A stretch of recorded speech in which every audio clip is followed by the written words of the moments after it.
네, 여야 간판 더불어민주당 정청래 위원, 국민의힘 장제원 위원 두 분 모셨습니다. 안녕하세요. 안녕하십니까. 네. 두 분이 각각 지역구가 이제 서울하고 부산이니까 지금 보궐선거가 요즘 한참. 우리 알고리즘 유튜브가 대박 났던데. 예. 축하드립니다. 네, 감사합니다. 다들 두 분 덕이고. 아니, 국민의힘이 좋아할 일이 아니잖아요. 예요? 그건 다 민주당 지지자들이 본 거예요. 그렇지 않아요. 댓글 보세요. 반반이에요. 네. 아니 우리 이경재 앵커의 그 인기가 하늘 계속 상승하는 그 힘에 입어서 이 알고리즘이 계속 성장하는 것 같습니다. 저에 대한 댓글은 거의 뭐 제 지인들이라고 보시면 될 것 같습니다. 저희 방송이 다시 보기가 뭐 인터넷도 그렇고 너튜브도 그렇고 굉장히 많은 호응을 끌고 있는데 시청자 여러분들의 많은 사랑을 다시 한번 부탁드리겠습니다. 자, 금요일 밤은 알고리즘과 함께. 디톡스 정치 룰 소개하고 토론 시작하겠습니다.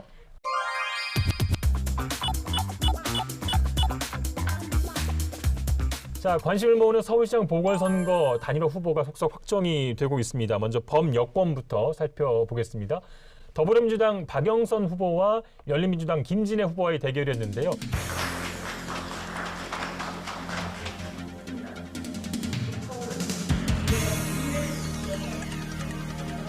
서울 시민 여러분의 선택에 감사를 드립니다. 4월 7일 승리를 위해서 이제 하나가 됩니다.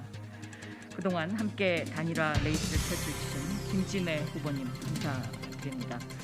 매우 유쾌한 단일화 여정이었다라고 생각합니다.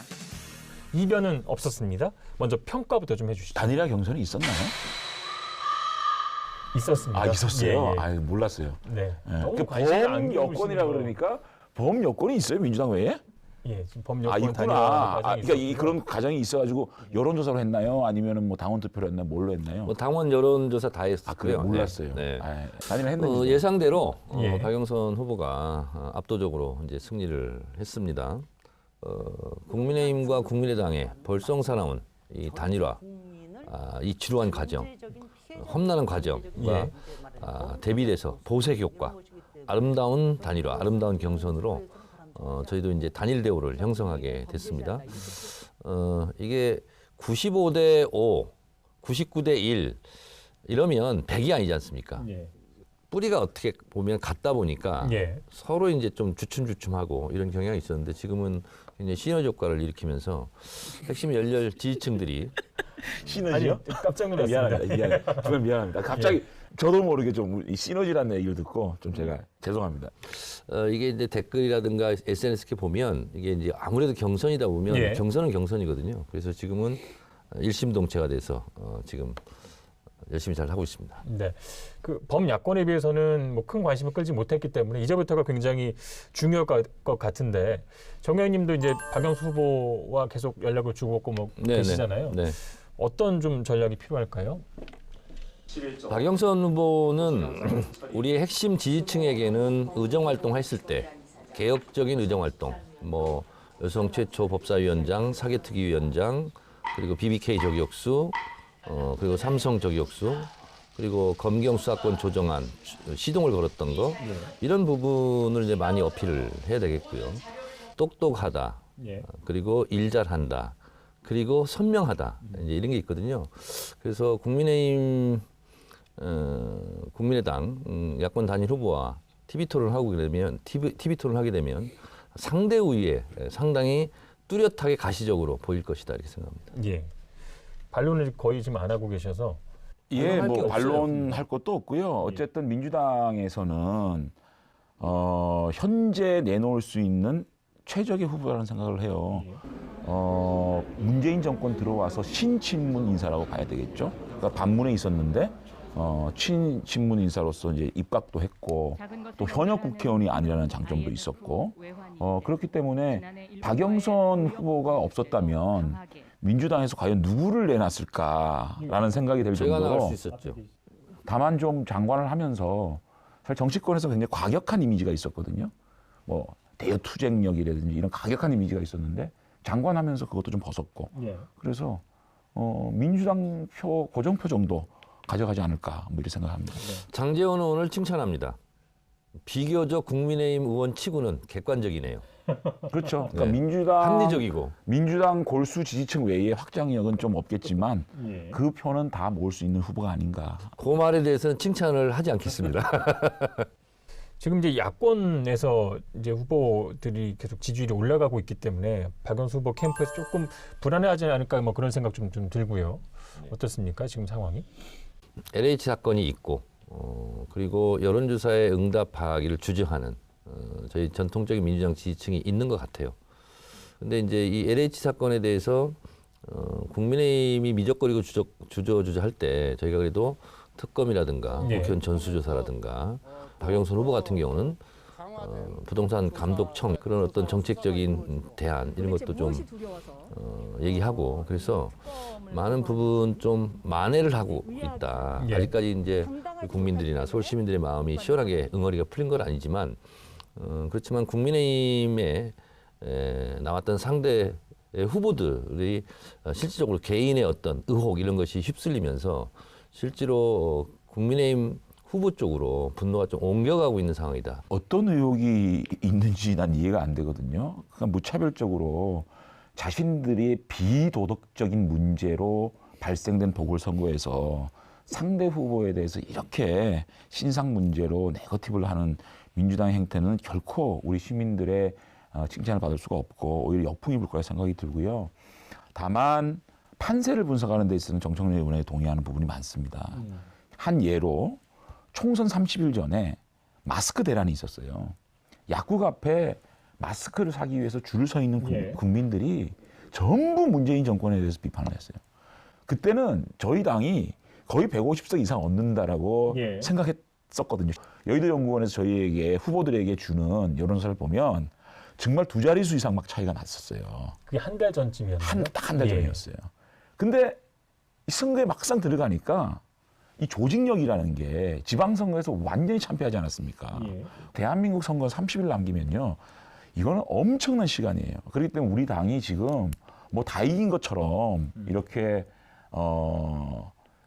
상대 단일 후보 상대에 대해서 예. 폄하하고 비판해서 만약에 하나가 되지 못한다면 결코 이 투표율이 낮은 이 보궐선거에서 민주당을 이길 수 있다고 생각하는 건 저는 굉장히 위험스러운 예. 착각이다. 예. 정말 우리 서울 시민들과 부산 시민들이 체감할 수 있는 그런 정책들을 생산해서 좀 제시를 해야 그나마 좀 승부를 해볼 수 있다는 겸손한 마음을 가져야 된다고 생각합니다.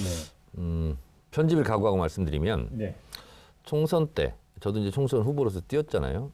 제가 이번 선거는 크게 이기겠다. 사실은 저하고 많이 알려진 유명한 뉴스공장 그분하고 예. 사실상 내기를 했었어요. 저는 180석 된다고 2달 전부터는 이렇게 얘기를 했었거든요.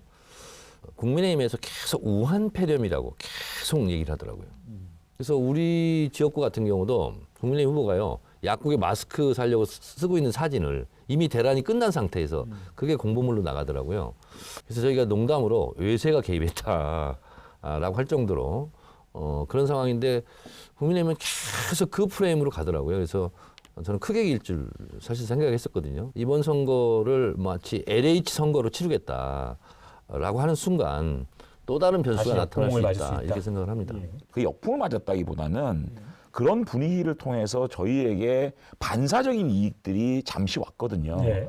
거기에 조금 취해가지고 공천이라든지 이런 것들에 대해서 너무 실수를 많이 했단 말이죠. 막말 파동도 있었고 그래서 조금 저희들이 선거에서는 무조건 긴장을 풀면 진다 이렇게 생각하는 게 맞을 거예요. 또 말조심도 그렇죠. 해야 되고요. 자, 이제 범야권 얘기를 해보도록 하겠습니다. 19일까지 단일 후보가 이제 결정될 것으로 예상이 됐는데 일단은 좀 미뤄졌습니다. 이런 후보 등록 마감일인 내일을 목표로 진행됐던 국민의힘 오세훈 후보와 국민의당 안철수 후보의 단일화가 일단 무산됐습니다. 단일화 무산 직후 안철수 후보는 오세훈 후보가 제안한 여론조사 방식을 수용하기로 했고 오세훈 후보는 협상 재개를 밝혔습니다. 후보 등록 전 단일화가 무산된 가운데 김종인 국민의힘 비상대책위원장이 안철수 후보를 겨냥해 정신이 이상한 사람이라고 비판했습니다. 김종인 위원장과 안철수 후보 양측이 감정 싸움 양상을 벌이고 있는 가운데 야권에서는 김종인 위원장은 사퇴하라는 목소리가 공개적으로 터져나왔습니다. 단일화가 오늘까지 예. 될 줄 알았는데 참 많이 안타깝습니다. 굉장히 안타깝고 이렇게 서로 공격하는 방식으로 우리 국민들이 이제 단일화의 피로도를 느끼기 시작하면 단일화 대도 문제거든요. 그럼에도 불구하고 25일 날 선거운동 스타트하기 전까지 또 시간이 충분히 합니다. 이제는 당이 빠져야 됩니다. 당이 빠지고 후보 둘이서 끝장 합의될 때까지 나오지 않고 두 사람이서 합의를 이끌어낼 수 있도록 노력해야지만 이분들이 야권에서 범야권에서 계속 정치를 할 수 있다. 정말 두 분의 정치 생명을 걸고 두 분이서 단일화 합의에 지금 들어가야 된다 이렇게 생각합니다. 정 의원님께서는 이제 안 될 확률을 51%로 예상하셨는데 지금까지는 어떻게 맞았습니다. 끝난 게 아니다. 오늘 야권 단일화는 깨졌지만 후보 인쇄 전까지, 후보 투표용지 인쇄 전까지 마지막 기회가 남아 있다. 이런 거고요. 제가 남해당에 훈수 두는 것 같아서 좀 그렇지만 단일화가 깨진다는 것은 어디에서 예측이 좀 됐냐면 바른미래당 전 최고위원이었던 이준석 전 최고위원이 뭐라고 했냐면 안철수에게는 여상황제가 있다. 그 뭐냐면 부인을 얘기하는 것 같아요. 자, 정치인들끼리 우리 상임위 할 때도 논쟁하고 주장을 하지만 가족을 건든다거나 뭐 이런 문제에 있어서는요 돌아버리거든요. 그리고 그 사람과는 마주하고 싶지 않아요. 그런 면에서 봤을 때 단일화 직전까지 개인의 인신공격으로 갔거든요. 정치 노선, 주장, 단일화 방법 이게 아니었거든요.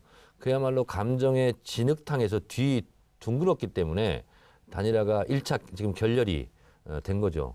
장제원 의원이 역시 지혜로워요. 당이 빠져야 됩니다. 그리고 두 사람을 호텔에 몰아놓고 밖에서 문을 잠궈야 돼요. 그래서 둘이 합의하고 나와라. 그게 아니면은 방법이 없습니다. 그런데 이미 이 치열한 단일화의 싸움에서 상처를 주고받았던 사람들은 어쨌든 두 사람에게 사과를 해야 되고 그리고 그분들은 이번 선거 전에 빠져 있어야 돼요. 그렇지 않으면 뭐 저희로서는 굉장히 좋지만 그런 사람들은 얼씬거리면 안 돼요. 그래야 마지막 투표용지 인쇄 직전에 극적인 단일화까지 갈 수 있다 이렇게 생각합니다. 그 김종인 비대위원장도 김종인 비대위원장이지만 그런 간신들이 김종인 비대위원장 옆에 붙어가지고 이 큰 야권 단일화라는 시대적인 소명을 깨뜨리는 그런 사람들이 우리 당에 어슬렁거리는 자체가 이 단일화가 깨지는 가장 큰 요인이었다고 저는 생각합니다. 이런 사람들 앞으로 우리 당의 역사가 이런 사람들은 퇴출시켜야 된다고 생각하고요.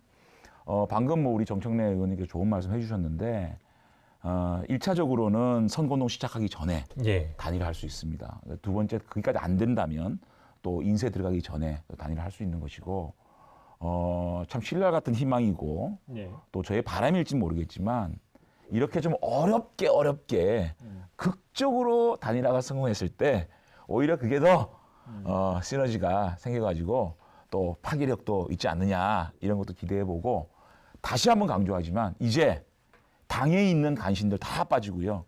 후보가 두 사람이서 대승적으로 참 우리 범야권의 운명을 건 그런 단일화에 나서야 된다. 그리고 우리 국회의원들도 전체가 단일화에 대한 압박을 전 해야 된다고 생각합니다. 좋은 결과 있을 거라고 저는 확신합니다. 이제 단일화가 안 된 원인 가운데 하나가 최근의 여론조사의 지지율의 흐름을 보면 3자 대결을 했을 때도 오세훈 후보가 이제 이긴다는 조사가 제가 그거를 말씀드리려고 그랬는데 사실 그게 가장 큰 변수였어요. 3자 구도에서도 가끔씩 오세훈 후보가 이기는 절실함이 떨어질 수 있잖아요. 결과가 나왔는데 정말 그거는 착시고 착각이고 정말 착각도 이무수예요. 3자 구도로 가면요. 그거는 필패고 절대 집니다. 근데 그런 여론조사가 지금 LH 투기 사건의 어떤 이런 정권 심판론이 들끓은 가장 정점에서 그 여론조사를 했거든요. 예. 그런 것들이 반영된 거를 가지고 업이 돼 가지고 마치 3자 구도에서 이길 수 있다라는 생각을 하니까 지금 이 단일화가 깨진 가장 큰 이유일 수 있거든요. 착각은 안 해야 됩니다. 정말 선거 앞도 착각하면요 필패입니다. 오히려 독이 됐다는 네. 말씀이시죠. 단일화가 왜 그러면 깨졌을까? 안철수, 오세훈, 안철수 이 단일화가 위태위태하고 깨질 가능성이 높았던 씨앗은 뭐냐면 이게 가치 동맹이 아니기 때문에 그렇습니다. 서로의 정치적 이익에 따른 이익 동맹이기 때문에 언제든지 등을 돌릴 수 있다라는 거고요. 그리고 오세훈 후보가 이변을 일으키면서 나경원 후보를 꺾음으로써 국민의힘이 오만해지기 시작했어요. 그때부터 마치 다 됐냐. 그러면서 김종인 비대위원장 입이 거칠어지기 시작했습니다. 그러면서 TV 토론도 못하면서 무슨 시장 노릇을 하려고 그러냐. 그러면서 그 짓이라고 표현했어요. 그러니까 곧바로 안철수 후보가 TV 토론에서 그 짓을 멈춰달라고 그랬어요. 예. 그러니까 시정 잡배들이 하는 얘기가 상대 파트너들 사이에서 왔다 갔다 한 것이고요. 그리고 상황이냐, 여상황제다. 이건 이제 끝판왕으로 이제 간 거죠. 그런데 문제는 이게 이제 우리 장제원 의원의 바람처럼 봉합이 되려면 그 다음 스텝이 중요한데 예. 지금 계속 이제 책임 전가를 시작하고 그리고 너 때문에 단일화가 깨졌다. 네가 역사의 죄인이다. 서로 지금 삿대질하고 있고 특히 실무 협상에 나섰던 사람들은 감정이 더 격앙돼 있지 않습니까? 저희로서는 어찌됐든 뭐 단일화 한다니까 단일화해서 정정당당하게 1대1로 그런 후보 구도로 싸워서 저희는 이기고 싶은 마음이 있어요. 예. 박영선 후보는 가만히 있고 안철수, 오세훈이 서로 멱살잡이하고 싸우는 그 모습도 과연 우리로서는 승리의 가능성이 높아서 좋기는 하지만 예. 한편으로는 저런 모습을 또 보여야 되냐. 우리 시민들에게, 국민들에게. 그것은 전체적으로 보면 정치 발전을 저해하고 있는 행위다. 그렇게 되면 어떻게 되냐면 뒤에서 웃고 있는 사람은 윤석열입니다. 자, 이제 안철수, 오세훈 둘이 이제 진흙탕 싸움을 하면서 다 폭삭 망하는 거예요. 그러면 폐허 속에서 꽃 하나가 피어 있는 거예요. 그게 윤석열 꽃이에요.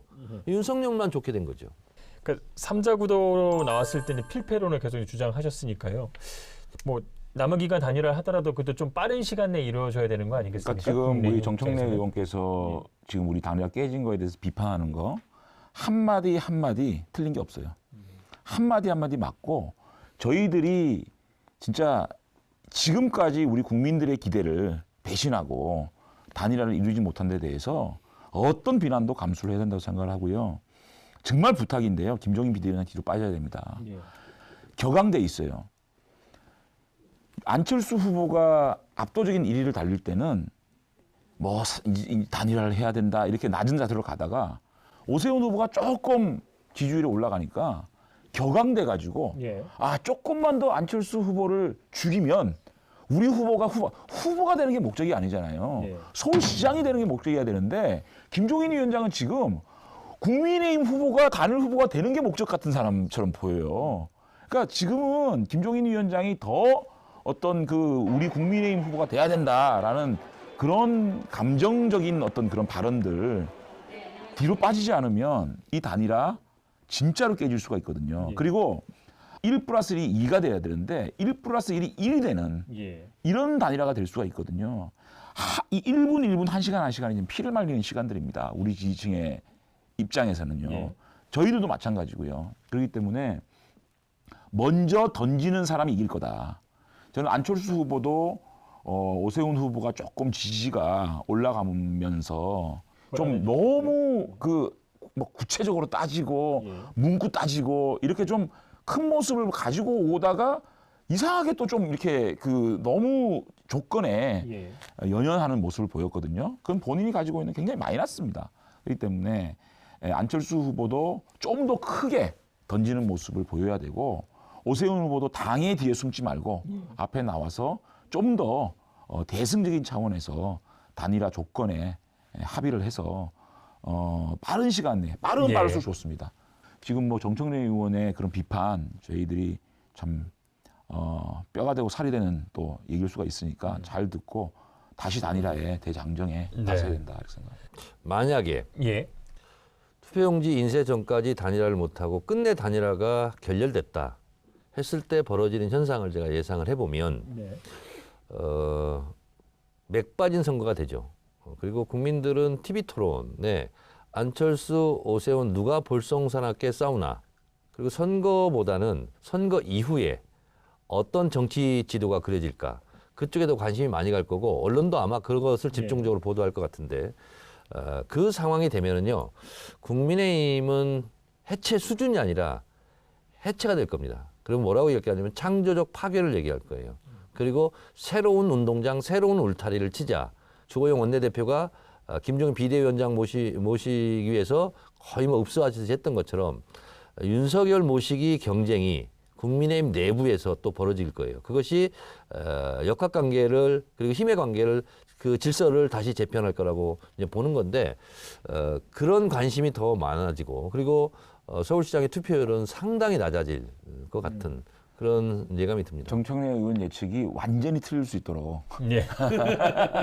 저희 단일화가 될 겁니다. 저 안철수 개인이 아닌 야권 전체가 이기는 선거를 하겠다고 말씀드렸습니다. 이 약속을 지키기 위해서는 조속한 단일화만이 유일한 방안입니다. 김종인 위원장과 오세훈 후보가 요구한 단일화 방식을 수용하겠습니다. 서울시장 야권 후보 단일화와 정권 교체라는 절대절명의 가치 앞에서 제가 양보하고 안철수 후보 측의 요구를 전격 수용하는 결정을 하려고 합니다. 비록 여론조사의 기본 원칙에는 어긋나지만 안철수 후보가 제안한 무선 100%를 받아들이겠습니다. 저는 우리 당의 저력, 그리고 우리 당 지도자들의 힘, 그리고 끈기, 또 우리 국민들이 야권 단일화를 바라는 그런 염원, 이런 것들을 받들어서 반드시 단일화는 될 거다. 저는 확신하고, 방금 너무 먼 시간까지 예측을 했는데 그런 예측들이 완전히 빗나갈 수 있도록 저희가 반드시 단일화가 될 것이고 또 반드시 해낼 것이다. 여러분께 말씀을 드립니다. 네, 하루하루가 더 굉장히 중요해졌는데 또 지켜보도록 하겠습니다.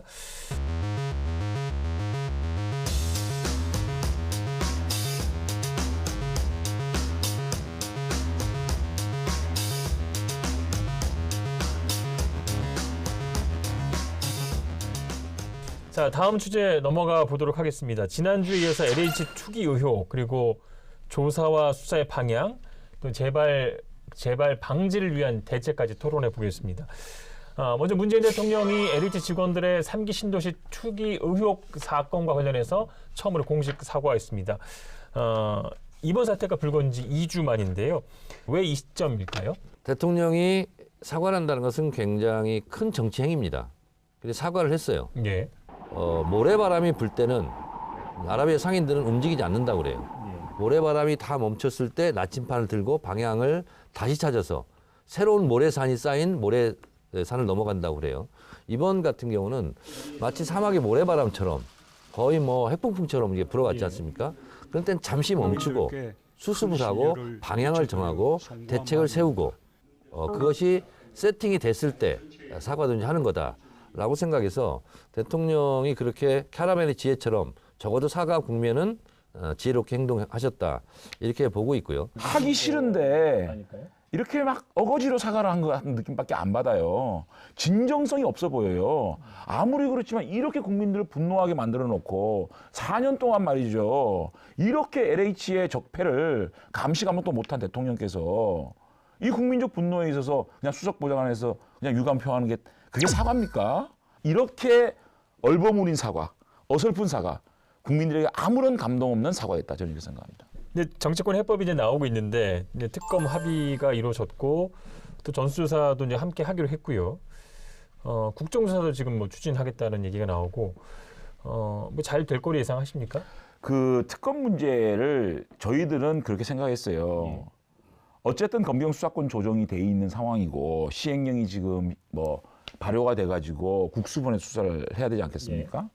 그런데 국수본에서는 이거를 7일 만에 압수수색을 했어요. 이거부터 따지고 들어가야 되는 거 아닙니까? 왜 국수본에서는 이렇게 수밖에 수사를 못했냐? 그리고 지금 진행되는 걸 보면 특검을 떠나서 한번 봅시다. 이거는요 큰 사건입니다. 큰 게이트입니다. 그럴 때는 검경합동수사본부를 만들어서 모든 수사력, 지금 대한민국이 가지고 있는 모든 수사력을 동원해서 수사를 해야 되지 않겠습니까?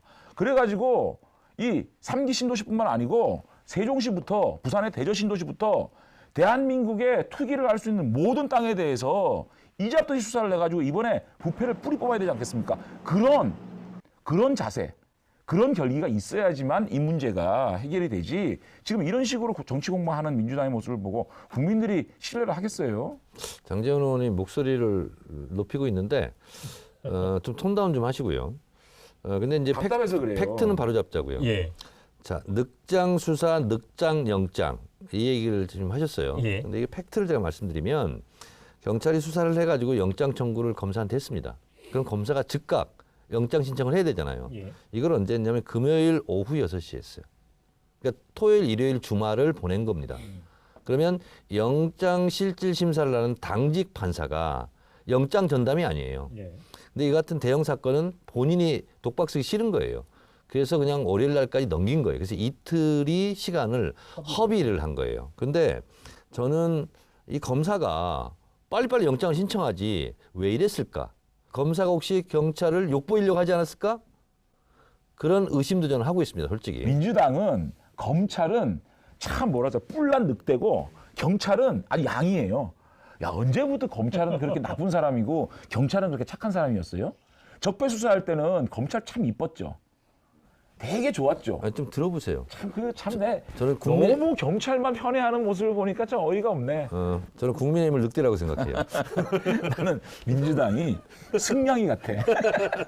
자, 그리고 또 하나는요. 실제로 지금 검경수사권 조정을 했지 않습니까? 예. 그래서 6대 범죄는 검찰이 놔뒀어요. 예. 근데 그 6대 범죄가 전체 수사건 수에 비하면 비교해보면 5% 정도입니다. 어차피 민생과 관련된 95%는 이미 경찰이 하고 있었어요. 예. 저는 이 LH 특검, LH 수사를 검찰이 잘한다, 검찰이 노하우가 있다 하는 것도 저는 솔직히 의심합니다. 또 하나는 법대로 모든 걸 해야 돼요. 이미 법이 통과돼서 이 수사는 경찰이 할 수밖에 없고 예. 검찰은 못하게 돼 있어요. 그러면 특검을 하게 되면 검경 합동으로 할 수 있는 효과가 있는 거죠. 예. 그래서 그걸 빨리 하자고 저희가 지금 얘기했는데 언제는 한다고 했다가 언제는 안 한다고 했다가 지금 그러다가 결국은 늑장 영장처럼 국민의힘이 늑장 합의를 한 거예요. 그 기간도 허비한 거예요, 사실은. 그래서 그걸 탓하려고 하는 게 아니라 지금이라도 다행이에요. 참 남 탓에는 일가견들이 있는 분들이에요. 모든 사건이 벌어지면 과거 탓, 전임 정부 탓, 남 탓, 탓 정권이에요. 내가 노래를 하나 작곡을 해요. 탓. 송바이 민주당. 근데 네가 나를 모르는데 넌 나를 알겠느냐. 최근에 뭐 음반도 하나 내셨잖아요. 근데 특검도 그래요. 특검도 저희들이 많이 해봤지 않습니까? 근데 특검도 빨리 특검을 만들 수가 있어요. 근데 저는 그러려 그러면 민주당이 정말 중립성 있고 능력 있는 특검에 대해서 합의를 해줘야 됩니다. 근데 민주당이 또 특검을 누가 할 것인가에 대해서 또 민주당이 발목 잡고 또 이 사람은 안 된다, 저 사람이 안 된다 이렇게 하면 안 되고요. 예. 야당이 추천하는 그런 경험 있는 특별검사를 빨리 받아야 됩니다. 특별검사라고 해서 검사가 하라는 법이 없어요. 변호사가 할 수도 있고요. 예. 경찰 출신도 할 수 있고요. 이렇게 생각하니까 현직 검사가 할 수도 있고요. 이거는 안 거예요. 네. 제 얘기 들어보세요. 예를 들면 이 부분에 대해서 특별한 노하우가 있고 이런 수사했던 경험상 개가를 올리는 검사 출신이 있다. 예. 그럼 그걸 하면 그냥 되는 검사 거예요. 출신들이 할 수밖에 없는 거예요. 그게 판사 출신, 변호사 출신이 할 수 있죠. 근데 그게 말이 안 되는 얘기예요. 아니, 할수 이런 있다고... 수사를 해봤던 경험이 있는 유능한 검사가 와야 될 거 아닙니까? 예. 또 정치로 아주 중립적이고 그렇지 않습니까? 장제원 의원이 빨리 추천하세요. 제가 추천할게요. 집값이 폭등하면 또 안정화시키기 위해서 신도시가 발표되고 또 이 투기가 확산되고 또 공직자들의 일탈이 반복되는 그런 모양새가 계속 이제 반복되고 이어지고 있는 이런 건데 예전 1기, 2기 신도시 때도 이런 비슷한 일이 있었죠. 그래서 뭐 수백 명씩 구속되고 그런데 아마 이번에도 그럴 조짐이 보입니다. 그래서 국민의힘에서도 특검을 좀 고민하다가 빨리 받은 것 같아요. 저는 수사를 해보면 아마 드러나겠지만 여든 야든 거기에 연루된 국회의원들은 다음에 완전히 퇴출시키는. 그래서 정말 다시는 이러한 공직자들이 땅 가지고 돈 벌겠다는 황당한 이런 생각 안 할 수 있도록 탈탈 한번 세탁기에 넣고 한번 털어봤으면 좋겠어요. 국민의 신뢰가 좀 떨어진 상황에서 이 LH가 주도하는 개발 방식이 유효하냐 이런 목소리도 좀 어떤 의심도 나오고요. 여론도 보면 한 10명 중에 국민 6명은 3기 신도시 추가 지정을 좀 철회해야 한다 이런 목소리 나오고 있는 것 같은데 이 내용에 대해서는 어떠세요? 찬반 의견이. 지금 이제 성난 민심 때문에 그 신도시 다 집어쳐 이렇게 할 수 있거든요. 그런데 한 번에 이 신도시 정책을 하려면 한 4, 5년이 걸린다고 그래요. 조사라든가 여러 가지. 그걸 또 하루아침에 백지화시키는 것은 또 다른 혼란을 가중시킬 수 있다. 그래서 저는 그 부분에서는 굉장히 신중해야 된다 이렇게 봅니다. 그 지정 철회 문제는 전수조사와 수사 결과가 나온 다음에 결정은 늦지 않다. 그 수사 결과에 심각하게 심각한 투기가 공직자뿐만 아니라 일반 국민들까지도 투기판이 됐다 그러면 저는 대통령이 과감한 결단을 해야 된다. 다만 이게 광명이나 시흥 쪽은 이제 이 진행이 보상 진행이 10% 정도밖에 불가가 안 되지만 하남 교산이라든지 인천 계양 같은 경우에는 32%, 44%까지 보상이 이루어졌거든요. 그게 복원이 될 줄은 모르겠어요. 어쨌든 간에 이런 것도 종합 고려해가지고 대통령이 책임지고 결단을 해야 된다는 생각이 들고 LH 해체 문제가 또 등장이 되는데 해체 수준에 저는 뭐 세월호 사건 나왔다고 해경 해체해버리는 그런 것과 비슷한 거 아닌가. LH가 순기능도 있었거든요. 그렇기 때문에 무조건 LH가 문제가 있다 그래서 그 순기능까지 다 없애버리는 거는 신중해야 된다. 다만 하드웨어를 없애버리는 것보다는 거기에 구성원들을 한번 탈탈 한번 털어가지고 재정비해야 될 필요가 있고요.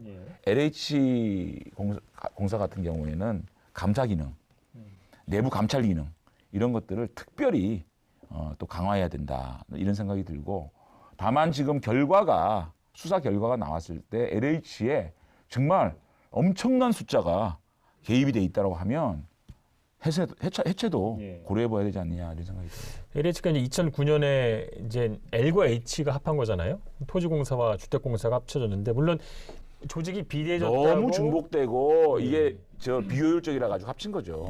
너무 비대해졌다고 꼭 문제가 발생한다 뭐 이런 논리는 꼭 맞는 건 아니지만 뭐 그런 개연성도 어느 정도 있고요. 그래서 이 뭐 LH 개혁 방안이 나오고 있는 것 같은데 뭐 좀 아이디어를 주신다면요. 저는 LH가 자동차라면 자동차 한번 가다 섰다고 해서 바로 폐차 이렇게 시키는 것이 아니라 과연 뭐가 문제인지 엔진이 문제가 있는지 엔진 오일이 잘못되어 있는지 이걸 먼저 점검을 하고 이 차는 겉도 문제지만 속도 보니까 엔진이 다 썩었고 불법 조작돼 있고 이거 분명히 가다 더 큰 대형 사고가 난다. 그러면 폐차를 해야 되는 것처럼 그 부분은 저는 동의를 하고요. 저는 제가 이제 아이디어를 하나 내서 박영선 후보가 이제 공약을 하기로 했는데 일종의 금융 거래에 대해서 이게 불법 거래가 없는지 감시하는 금융감독원이 있는 것처럼 부동산 거래에 무슨 문제가 있는지 과도한 투기가 있는지를 감독하는 부동산 감독원을 두자. 자, 그리고 또 하나는 금융거래, 주식거래 같은 경우는 실시간으로 다 볼 수가 있지 않습니까? 그래서 부동산 거래도 실시간으로 볼 수 있는 주식거래처럼 그런 것을 만들자. 그래서 온 국민이 감시할 수 있거든요. 그렇게 되면. 부동산 투기를 해서 얻는 이익보다 적발됐을 때의 그 벌이 더 커야 되겠죠. 크게 만드는 것도 중요하고 방금 말씀하셨듯이 그런 점은 전 국민을 일단 범죄 선상에서 놓고 하는 거 아니겠어요? 근데 그런 것도 그냥 신중해야 된다고. 아니 금융거래하는 게 범죄 감시하는 거라고 너무 그렇게 받아보면 안 감시하는 되잖아요. 것도 만사부려튼튼. 기본권 제한이죠. 뭐 우리 국민들이 뭐 땅 투기 뭐 이런 부분에서는 굉장히 또 민감하게 반응하고 그 굉장히 잘못됐다고 판단을 하기 때문에 이번 수사와 조사도 철저히 이루어져야 될 것 같고 또 LH도 좋은 방향으로 개혁안이 좀 나왔으면 좋겠습니다. 저는 한동안 상당 기간 동안 이 부동산 투기 근절 검경 합동수사본부를 거의 상설화하듯이 해가지고 전국에 투기가 몰릴 수 있는 지역을 저는 완전히 이번에는 수사를 정말 깊이 해야 된다고 생각합니다. 저는 현재 땅 한 평도 없습니다. 저도 땅이 없네요. 두 분의 의견이 하나로 모아졌습니다. 자, 한 주 동안 쌓인 정치 독소를 빼기 위해서 디톡스 주스 준비했습니다. 오늘은 또 우리 당 색깔을 주시네요. 좀 잘 나가나 봐요. 아유, 저는 이거 이제는 30일 동안 아주 저는 맞은 자세로. 자, 시사토크 알고리즘 다음 주에 더 열심히 준비하겠습니다. 시청해주신 여러분 고맙습니다. 자, 수고하셨습니다.